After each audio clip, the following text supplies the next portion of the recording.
Bonjour. Alors aujourd'hui j'aimerais vous présenter un kit qui sort un petit peu de l'ordinaire puisqu'il s'agit d'un kit Figurize Mechanics de Dragon Ball avec ses particularités donc qu'il s'agit en fait de Bulma sur un engin, une moto que l'on voit en illustration dans un des mangas de Dragon Ball, sauf que Bandai ne s'est pas contenté de reproduire la scène que l'on voit en illustration, mais propose carrément donc une version transformable de cette moto, dans une version on va dire armure robot, voire il parle de strike mode, je sais pas trop ce que c'est intermédiaire on va dire. Et ce qui est amusant c'est que donc du coup on a Bulma là à l'échelle des figurines Figurize que je vous ai déjà présentées. Si vous n'avez pas vu ces figurines, je vous mets un lien ici. Et je trouvais ça intéressant. Il faut dire en plus que j'avais pu voir ce que ça donnait grâce à la vidéo de mon ami Gélios. Coucou Gélios. Et donc j'avais hâte non seulement de mettre la main dessus, mais de voir d'un petit peu plus près et de visu ce que ça donnait. Et comme je n'ai pas été déçu, et ben écoutez, je me le suis procuré ce kit auprès de l'ami Jérémy. Coucou Jérémy, ça en fait des coucous. Et donc voilà, cette maquette de Bandai qui est relativement récente, elle date de 2018 et je ne sais sincèrement pas à combien elle était vendue au Japon. Je vous mettrai un lien de toute façon pour éventuellement vous la procurer dans l'espace description. Reste que donc c'est une belle boîte hein, quand même. Déjà, vous voyez un petit peu l'épaisseur du truc. J'aime beaucoup l'illustration. En fait, c'est l'illustration couleur de ce que l'on voit dans le volume 7 de Dragon Ball. Voilà. Et c'est carrément au début. Alors, vous voyez. Et il me semble d'ailleurs que c'était déjà sorti en petits jouets, en petites figurines et petits véhicules façon majorette. Ce qui m'amuse, c'est que je vois que là, ce volume 7 était sorti en 95 en France, ça fait quand même déjà 25 ans quoi. Voilà, mais donc c'était dans le volume 7 qu'on voyait cette illustration. Pour ceux qui se poseraient la question, en fait, pourquoi ces illustrations dans les mangas?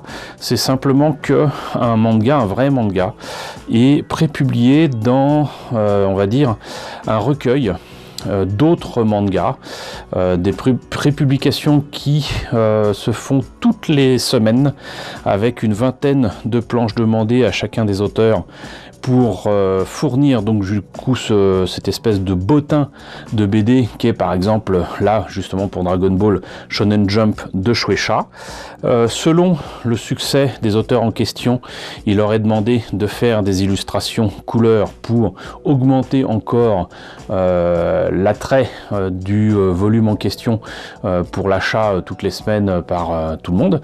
D'ailleurs, sachez que beaucoup de planches et d'illustrations en couleur se retrouvent en noir et blanc une fois arrivé à l'impression dans les recueils, ce qui augmente un petit peu la valeur de ce qui aurait dû être acheté toutes les semaines. Mais bon, donc les illustrations en question, et ben justement c'est pour combler les vides, les manques, puisque d'une semaine à une autre, ce n'est pas forcément le même nombre de pages, ni le même ordre, donc les pages de gauche, les pages de droite. Et si on passe d'une planche à une autre, d'une semaine à une autre, et ben il faut une illustration pour combler. Sinon c'est blanc. Et donc ce qui se passe souvent, c'est que des illustrations sont faites justement pour combler ces manques-là. Et là, à cette époque-là, Toriyama dessinait volontiers ce qu'il aime beaucoup, savoir des véhicules. Et là, visiblement, c'était un certain nombre de motos. Dans le dessin animé aussi bien que dans le manga, Bulma était amenée à conduire un certain nombre de véhicules avec ces fameuses capsules. Il y a quelques motos qui apparaissent dans le manga ou l'animé, mais certainement pas ce véhicule là, et il s'est vraiment fait plaisir puisque non seulement Bulma a cette moto, mais d'autres personnages ont d'autres motos bien volontiers, et des motos qui existent en plus. Donc voilà, c'était juste la petite explication autour de ces illustrations. On va continuer avec la boîte. Donc je vous disais que c'était la même échelle que les figurines Figurize, et là vous voyez que Bulma est à côté de son fils Trunks. Et là on voit ce que ça donne avec d'ailleurs des petits dioramas, un petit environnement fort sympathique ma foi. Et hop, voilà. Alors évidemment comme c'est transformable, cette partie là est articulée alors que normalement elle ne l'est pas. Et donc c'est supposé donc donner cet aspect là ou celui-ci. Bon, sincèrement je vous avoue que je n'en vois pas l'intérêt, mais ça aurait été sans la transformation, je l'aurais pris quand même, parce que c'est une illustration qui est vachement sympa, qui change de l'ordinaire. Donc on a fait le tour de la boîte. Ce que je vous propose bien évidemment, c'est de regarder à l'intérieur ce que ça donne. Alors, la notice de montage est d'autant plus sympathique qu'il y a l'illustration en couleur en grand, donc ça c'est cool. Ça on l'a déjà vu tout à l'heure sur la boîte. Alors bien évidemment, comme il n'y a rien qui existe du même genre pour ce kit, toutes les pièces sont à utiliser. Il y a quand même un grand nombre de grappes et donc du coup ça explique l'épaisseur de cette boîte. 1, 2, 3, 4, 5, 6, 7, 8, 9, 10, 11, 12, 13, 14, 15 et je compte même pas les ressorts et autres pièces en caoutchouc pour les roues. On notera que donc du coup ils expliquent comment enlever les pièces correctement des grappes, notamment j'imagine là donc les roues, pour montrer que il n'y a pas de risque d'enlever le chrome ou quoi.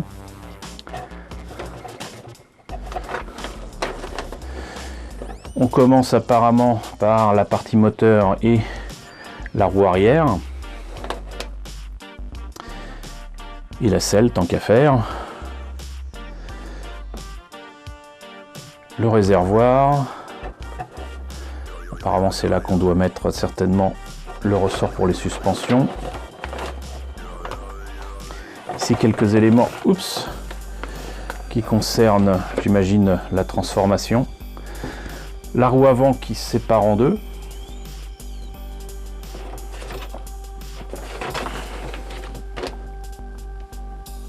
L'autre partie, ça peut se mettre sur un socle apparemment.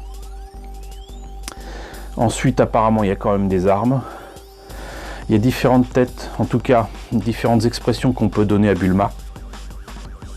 Les yeux qui regardent devant, les yeux qui regardent à droite, à gauche. Ses mèches de cheveux, son torse, les bras qui ne semblent pas articulés. Les jambes qui ne sont pas articulées non plus. Et du coup, pour correspondre aux différentes transformations, visiblement, il y a des jambes différentes. Voilà.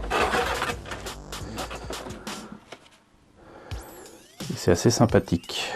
Mais bon, ça me parle pas cette transformation, donc je ne ferai certainement que la version moto. Et la bonne surprise, c'est que il y a des décalcomanies, mais c'est pour le véhicule. Et vous avez l'équivalent, mais aussi d'autres choses qui ne sont pas en décalcomanie, comme la ceinture de Bulma, ses yeux, le radar, le détecteur de Dragon Ball, le phare, l'écriture de Capsule Corp, ça j'aurais bien aimé quand même que ce soit. Je suis bête, c'est là. Faut dire que blanc sur bleu, ça se voit pas énormément. Mais donc voilà, ça c'est cool aussi.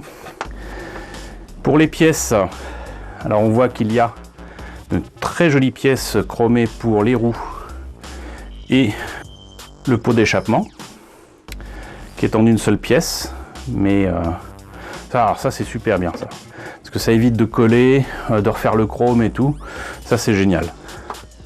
Là nous avons des pièces transparentes avec donc on va dire la verrière qu'il y a pour le pare-brise, pardon, pare-brise pour l'avant de la moto, les pièces pour les phares. Et ça, visiblement, c'est pour faire tenir la moto. Donc ça, c'est cool aussi. Là, d'autres pièces, j'imagine, pour faire tenir la moto en mode robot ou quoi.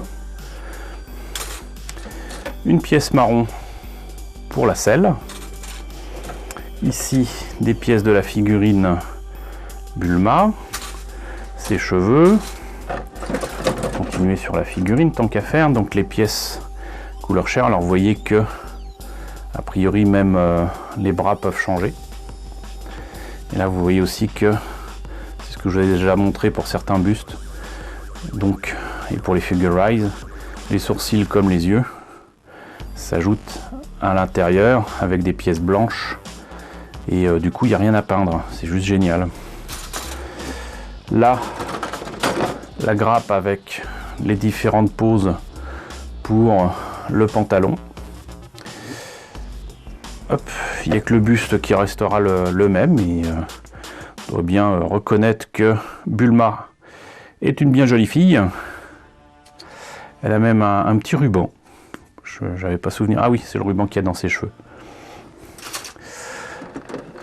Les roues donc sont en caoutchouc avec les marques des pneus. Hein. Hop. Là, vous en avez une autre partie, des polycaps.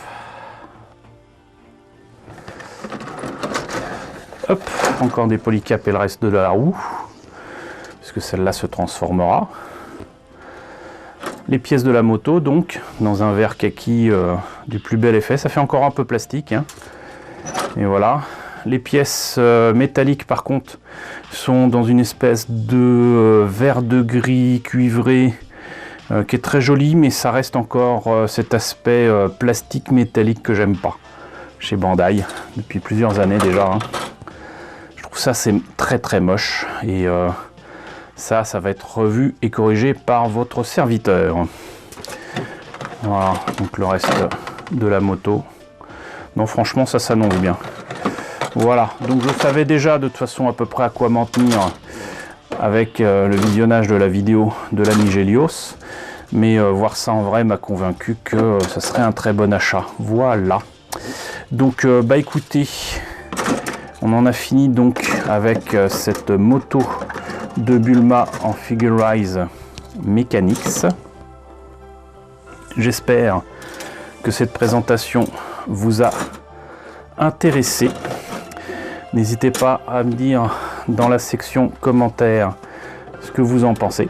N'hésitez pas à liker, n'hésitez pas à partager, n'hésitez pas à vous abonner si ce n'est pas déjà le cas. Coucou aux nombreux abonnés qui nous ont rejoints ces derniers temps. Bienvenue ici. Coucou aux grands anciens qui me suivent désormais depuis plus de 4 ans. Merci à tous de votre fidélité, merci à tous de votre soutien sur Tipeee et sur Paypal. Je vous laisse avec le générique de fin avec les contributeurs de la chaîne. Et je vous dis donc à très bientôt, certainement pour la présentation d'une nouvelle maquette Dragon Ball.